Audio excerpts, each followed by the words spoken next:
potential to serve as a major entertainment ring once complete. With a stake as high as $30 million in investment dollars, breathing life into a concept as grand as this isn't possible without a little risk. So why an entertainment arena? It goes back to from my granddad and my dad and myself and the future generations will come, is that we strongly believe that our progress of our company is based on the support and the blessing of the people of Fiji, and that's just how we progress. The whole concept of Damodar City started from Villa 6, I would say. There's one thing we realized is that the city is not going to grow.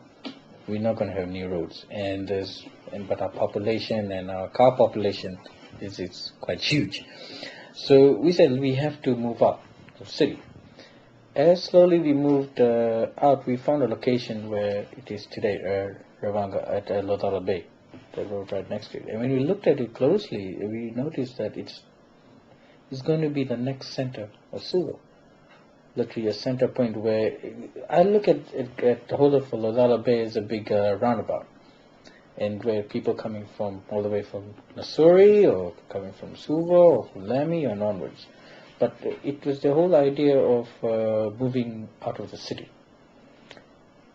We started with the first cinema complex that we thought we could, but then we also looked to a point where, hey, there's a big demand for a proper integrated mall development. And then as we got along, Damodar City came apart. But the idea wasn't a figment of imagination that came about yesterday. In fact, the company has been brooding over the idea for some time now, going as far as doing their little own surveys with individuals. When we speak to couples with young kids, and I said, what do you do on a Saturday? Okay, well, first we go to market and everything, right? Then we watch a movie. Then after that, it's like 12 o'clock. Then we go into McDonald's, and we take them to the park or the aquatic center. Then we go home. And then after that, it's game night. So everyone, the adults, they put the kids to sleep. They probably go down to Bad Dog. After they come back, and Sunday church. Then again, going to probably do Yamcha, movies, the park, home, get ready for Monday.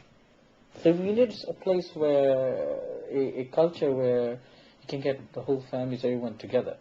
And also, what we found now in what MECC and Tapu City has done, the night shopping. That's a culture, and the mall culture has come up very strongly now, which I see, today you can see people are shopping at 9 o'clock, 8 o'clock. And I'll be honest, sometimes I've seen people, when you get the invite list for a birthday party, you're actually going at about 6:30 before the party, going, okay, oh my God, I forgot to buy my birthday present. And people do that, actually. The Damodar City Centre will encompass an area of approximately 4 acres and arguably will be the region's largest shopping centre, with not only a multiplex cinema, but as many as 23 shopping outlets. There's a supermarket, there's a department store, there's a food court, there are 32 shops out there, variety shops and all. You have 210 car park space. I think car park is our main focus. And there's certain things that events that we plan to do there on a weekly basis, which you relive as we go along. The cinema has doing some few things are very different, as there's some new concepts that are coming up there. And the food court. The prime focus will be on food court. And diversification of its services has also extended to sports. The Damodar City Centre has entered into a $200,000 agreement with the Fiji Sports Council for exclusive naming rights over the aquatic centre. The merging of the aquatic centre and the Damodar City is as one, so it's quite a one-stop shop point of view. Because we're also focusing heavily on sports. One thing we realized that because we're in the heart of the sports environment, and we would in talks at the moment with Dom Sampson on Cycling Fiji regarding having cycle parks and the whole environment, what they do. So and plus the aquatic center and sports around it. So yeah, I mean, there are a few other things that are happening down there, which I feel as we go along, we will reveal it quite closer to the project. The Sports Council knows too well the benefits of such an agreement. This just means that we now have, of course, some funds at our disposal, so to speak, to try and fix up the place a bit more. As you know, we don't have a lot of funds at our disposal at the Fiji Sports Council, so we're very grateful for whatever money comes our way to fix up the aquatic center and to make it an even more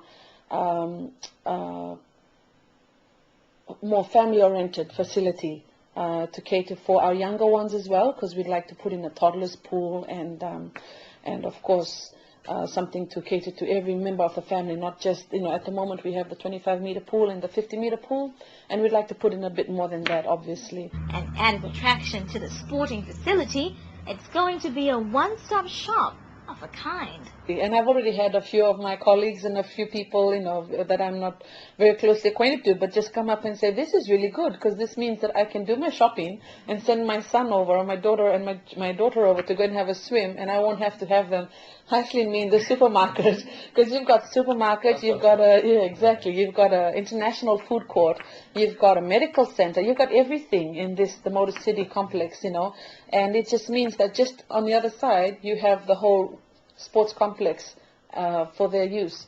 So yes, we have had a lot of interest and a lot of feedback from our current patrons and from people who are interested in coming in, because I think I'll do this now because you have that complex there. So we're very grateful. While the company is rightfully deemed a monopoly in the motion picture business, competition has crept in over the years in the form of piracy. Thousands of dollars are lost each year to illegal DVD outlets selling pirated movies, hurting not only the cinema business, but legitimate DVD rental businesses. Piracy is, yes, this piracy is still there, but the people have slowly understood that, look, this is not right, and mind you, they're robbing, obviously, the customer too, because these copies are not good, and they say there's something else in there, and there's been, apparently, I'll tell you a good example is that when we were conducting raids, and one of the shops in 9 Miles, when they raided this teen shack, and they were obviously picking all these boxes, but when they took them down to the police station up in Totongo, they found a lot of pornographic films, which they were selling to kids, and there's schools just across it, and they were writing fake names of movies and were selling it. So I think the piracy of films is now a sideline thing, and they have taken on much more serious crimes on that. But also, I've seen that the authorities are doing raids very well. Most of them are in the prosecution line at the moment, who's going to be charged. And I'm definitely sure that, we will catch on to them. Despite stringent copyright laws and heavy penalties in place, illegal operators still continue with piracy. Fighting a somewhat losing battle, we asked Damodar why continue in the cinema business. I think I would say it would be the passion and enjoyment. I think one thing we really enjoyed in this film industry is that it always kept us going. It's never a dull moment. Some days are very good, some days are very bad, but it just keeps you grip. I think it's in our blood, I would say. And if I have to go and do a garment factory, I don't know how I would ever do it, but cinemas is just in our system. I think we grew up, we almost eat and breathe cinemas now, literally, movies, I would say. Yeah. Well, eating, breathing, sleeping cinema ought to count for passion and perseverance, and there's no question that the Damodar family is inspired to keep alive action-packed entertainment, even if it means a larger screen and some extra seats. The Damodar City complex is expected to be complete between March and April next year. Prachananath for Talk Business. And in our final segment, the Consumer Watchdog begins financial literacy programs.